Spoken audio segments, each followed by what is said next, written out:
Hello. Hello. Good afternoon.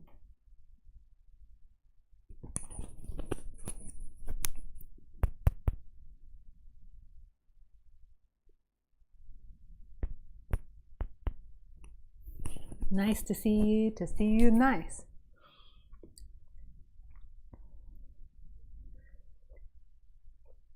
I think this is officially the biggest cup of tea there is. Okay, we can go down a little.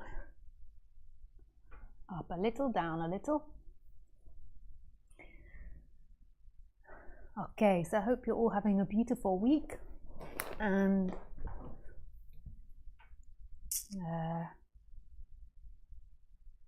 yeah, I hope this is working okay and you can see me okay.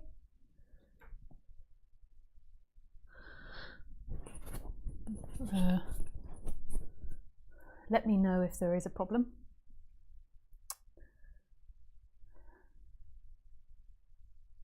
Yeah. So, if you're new to this channel, I'll quickly tell you how I start these talks. I always like to start the talks with a meditation.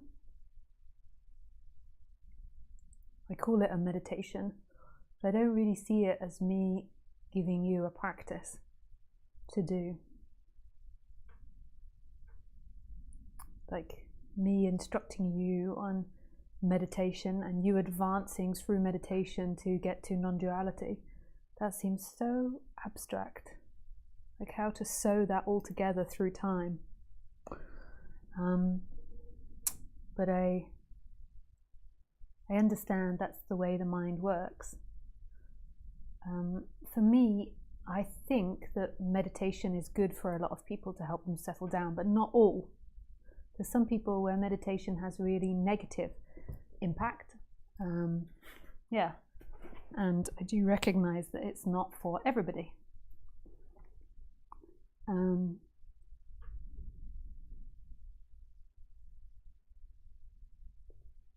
Yeah, just turning my Bluetooth track pack.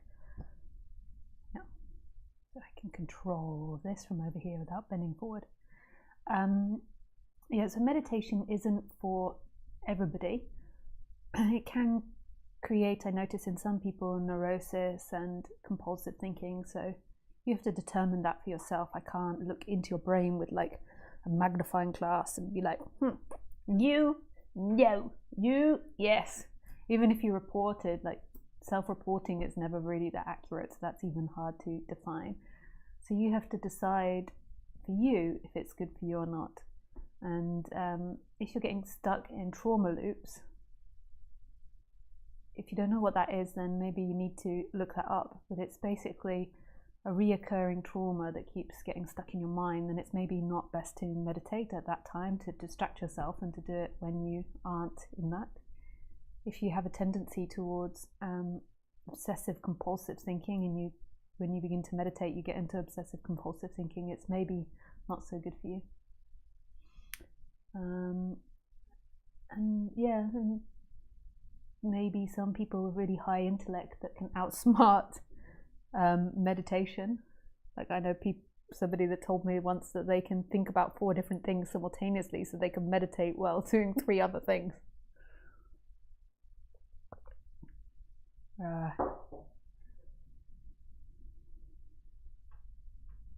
Which I found quite funny.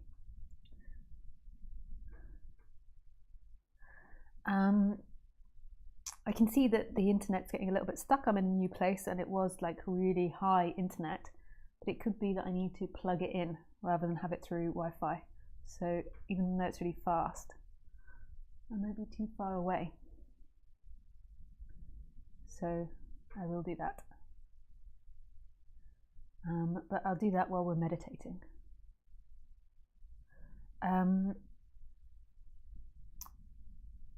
So what meditation can be good for is settling you down and making you feel more calm and more at peace and more relaxed. It doesn't always happen instantaneously. When I first started meditating, it was really hellish. It took a good few years in order for me to begin to relax during my meditation because I was so used to being a human doer, and the impulse and the urges to do something were very strong. And it was like the mind just wasn't used to that.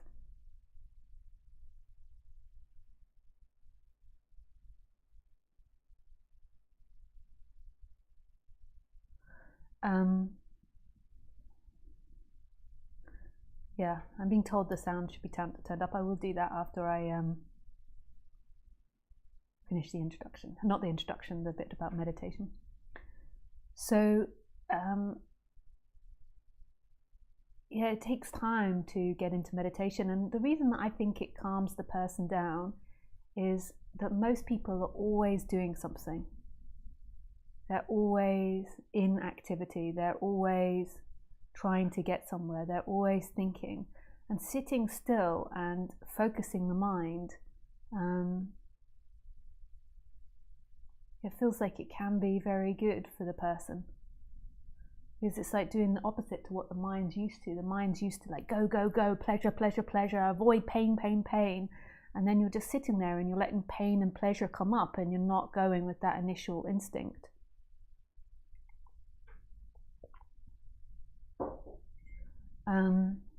Yeah.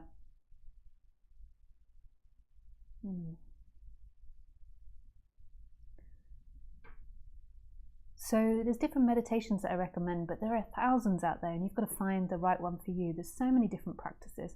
I'm also a big fan of breathing exercises and pranayama, I think it's called. I apologize, even though I know it very well and studied it. With my dyslexia, I struggle with that word. Pranayama, breathing, is really good for you. And I do Wim Hof breathing every day and I find it so beneficial. So there's also breathing exercises out there that you can look up on the internet and find out. But the meditations that I'm going to recommend today are ones that I've been taught and I know of, but they're not the best, and they're not the best and correct for you, but they're the ones that I know of. So the first one is the mindfulness of breathing, and I learned this from the Buddhist organization called the FWBO. I think it's called something else now, but it was called the FWBO, and it's basically counting your breath. Every time you breathe in, you count your breath and you ascend up to number 10. So you breathe in, 1, 2, and you really feel the breath, you know, as it touches your nose and goes in through your lungs into your diaphragm. You really feel it and really allow that.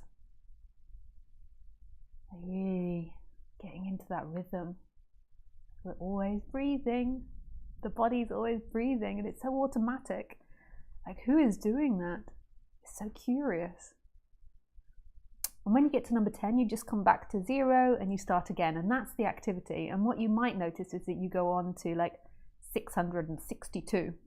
And there's not a problem. It's just about bringing it back, and each time you bring it back, it's a celebration. It's not like, oh crap, you're such a failure, I only got to like 200, I got to 236. And it's not about comparison. It's just every time you bring your attention back, it's a celebration, like woohoo. And that's really good conditioning, you know, rather than conditioning yourself in the negative, it's conditioning yourself in the positive. And trust me, everybody finds it hard to stick to 10.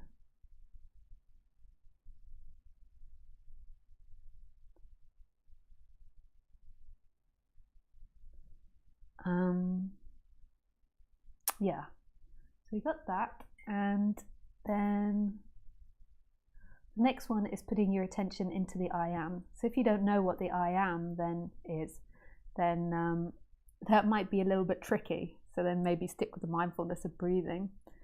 The I am is the initial sense of being. Not I am Rodney or I am Muhammad or I am Elizabeth, but I am prior to any name. The initial sense of being. It's so free. And just putting your attention back into the I am. The other one is moving your attention into consciousness. So that I would call the empty looking. So that emptiness which is looking out. And it's kind of like really funky, because where is consciousness? So you're putting your attention into consciousness, but you'll never be able to find consciousness. So that is a bit of a koan. So you could say that you put your attention back in your personal awareness, and then some say then there's a dissolving into consciousness, or something else comes forward. So you put the attention in the awareness, personal awareness. And the whole time you do all of these exercises, like, don't come with the assumption that there is somebody there doing it. Like, that is something we can question. Like, who is doing this? Who is meditating? Who is moving their attention? That doesn't mean we don't do this. Like, something's got to happen.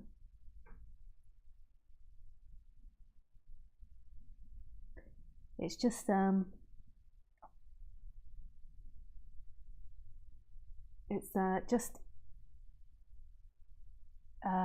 sorry, the internet distracted me.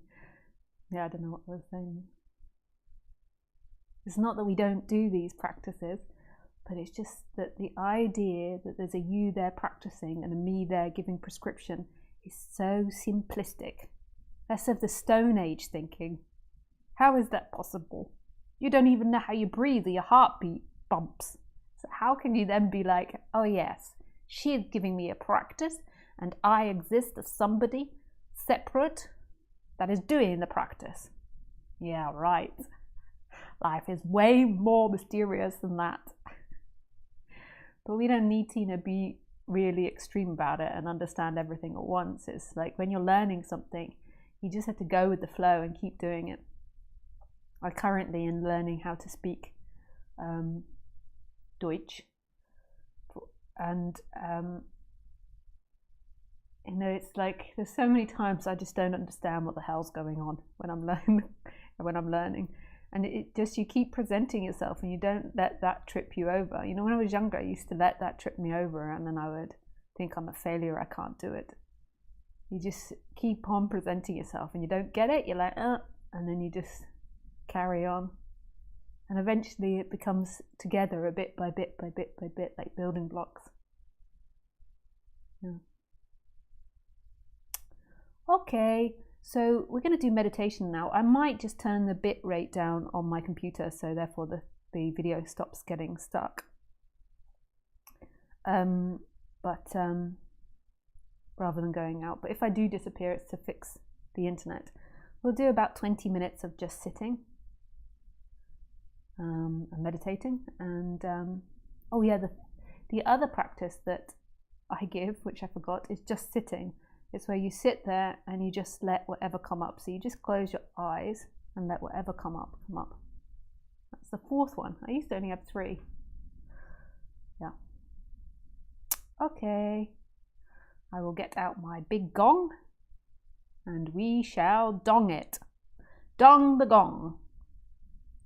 And I will turn up my microphone as well. The reason people often ask me to turn up my microphone, the reason that we don't turn it up is because it stops that like negative sound when your voice is too loud. But we can try it for this time. People are always asking me to turn it up.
Okay. Hello. We shall begin the talk. Okay, let me remind myself of the title. It is, Can you feel pain while simultaneously feeling free?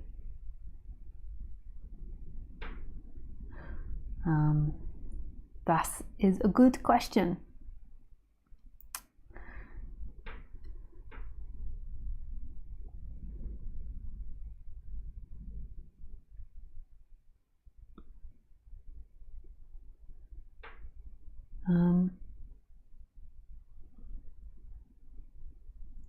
So first of all, I think we need to decipher a few things, like what is freedom, before we answer that question.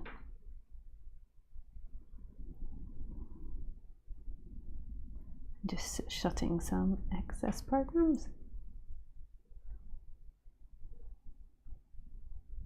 So the question is what is it when I say freedom? Like, what do I mean by it? Because everyone could have such different interpretations of what freedom is. Does it mean freedom in physical sensations? Freedom of the mind? Not being imprisoned? Like, what is freedom?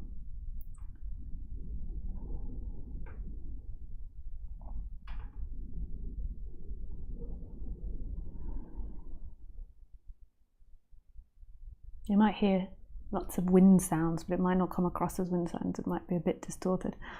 But we've had really intense storms in Northern Europe the last few days. It's still raging here.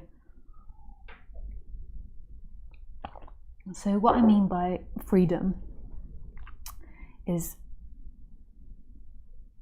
I suppose, what people would call waking up from this believing that you're a name, an idea, a somebody that's moving through time, to your true nature, which is timeless. And it's not an intellectual recognition, although that is part of the process. It's an energetic shift from feeling like who you are, like what is experiencing now, is this boundless freedom of, you could say, consciousness or mystery or God. So it's feeling like that is who's experiencing now, not a singular entity which is thought bound, which goes into time, which we can describe. We could describe my character that goes into time, Lisa. She came from Great Britain, which is also called the United Kingdom, but it should be called the United Queendom because it's had a queen for many years. And nobody ever questions that. And Lisa, the character, always wonders why people don't question that. Is that just so ingrained patriarchy that people wouldn't even dare to question that? Or wouldn't even think about it? No, it's a kingdom. Even though it's a queen, and we've mostly had queens for the last 200 or 300 years, but well, it's a kingdom. So if anyone is watching now who could potentially change that because they're high up in the government, I really would like to live in a queendom before the queen dies. Then it will be a kingdom. The next in line is a kingdom, and she's in her 90s now, so I might never get to live in a queendom, which would be freaking fantastic. I mean, we should all be up rioting as women. Like, who doesn't want to live in a queendom? But anyway, I don't even live there anymore. But this, all the men are like, we don't want to live in a queendom. Out there, the whole island's just going to become women if it becomes a queendom. They're like, oh God, can't cope.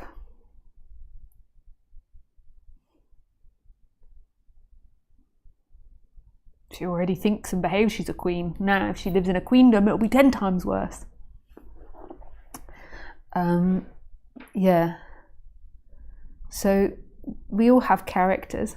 So Lisa would like to live in a queendom one day. I would also like to live in a unicorndom.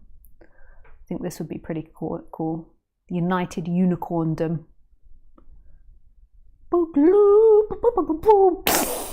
Who shoots out rainbows from its horn. Like a hose pipe. Anybody's in a bad mood. Yeah. So Lisa would like to live in a queendom or a unicorndom one day. And that is a character which we can speak about through words and language. So you now have all this image of me now one day living in a queendom. And that's an image that appears in your mind that has attachments to words, and there's all these connections and meanings that happen. So some people don't actually have images, but most people have images and words combined. But if we took out that part of our mind, the conceptualizing, so animals don't have that so strongly. They do to an extent have thinking, but they don't really have language or words, but they do have imagery and some form of thinking. But if we took that out, like say if we never evolved to be speaking words, we didn't put meaning to words, we still would be, but we would just be animals with a lot less gas coming out of our mouths. But it doesn't change the essence of who Lisa is. Like, it doesn't change the internal sense of being. Because we can't describe who Lisa's been in time, it doesn't change that initial being that's here all the time and that empty looking. You know, when I was younger, I thought it would be impossible to not be somebody. I thought that you had to be somebody in order to exist, in order to live in this world. But actually the somebody is an optional thing that comes into humanity with the ability to communicate. Otherwise, who are you if you don't think about yourselves in words and images? Like, try now to think about yourself without using any word or any image. You can't. There's just this pure beingness, and this beingness is made up of love, this I am that I talk about, and this empty looking. And when you really begin to see it, it's so fantastical, because you can't find the place where it starts and stops. So you can't find a place inside the body where it ends, and then a place outside the body where it starts. So inside or outside, you can't find the starting or the ending. I think I got a little muddled there. I'm sorry if I did. But basically, beingness cannot be found. So if you take out language and you don't think about yourself in words or images, there is this sense of being that is undefinable. It cannot be separated out from what's happening. And it always is. And that's the essence of what everybody and everything is. It's the birthright of all things, and it's the absolute true freedom. It's actually where love is. It's in all things. Like, it's always free. It's never clouded with the smoke of the human. It's always free.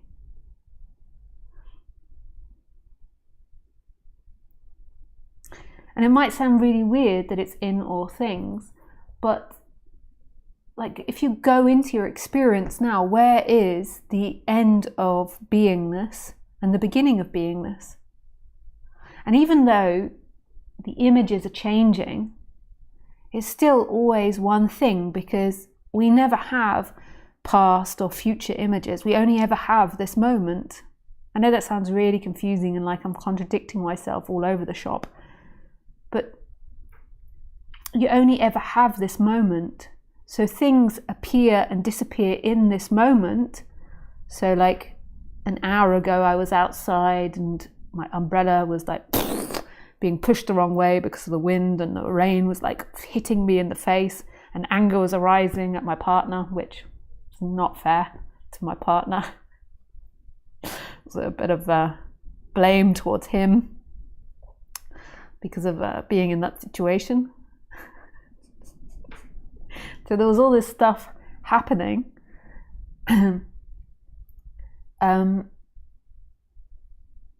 But that's never